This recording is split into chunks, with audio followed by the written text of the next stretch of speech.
Mga kanguso, eksklusibong balita, nagtraffic na po ngayon sa NLEX pabalik mula San Fernando pa Manila. Kung iisipin po bukas pa hanggang long weekend, pero lahat po nandito nagbumabiyahe. Pasok Arnel Gamboa. Live tayo ngayon dito mga kanguso sa NLEX.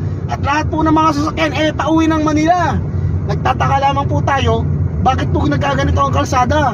Kasi ako iniisip ko po umuwi ng linggo para hindi ako makasabay sa traffic ng Lunes. Pero ito ngayon mga kanguso, traffic. So lahat po kami inisip na traffic bukas, kaya nag-uwian po sila mga kanguso. Ayan po, traffic sa NLEX mga kanguso. Ano pong nangyari samantalang ngayon po yung linggo at bukas holiday pa?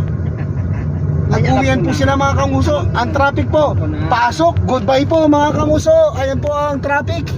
Traffic update guys. Malayo pa naman tayo.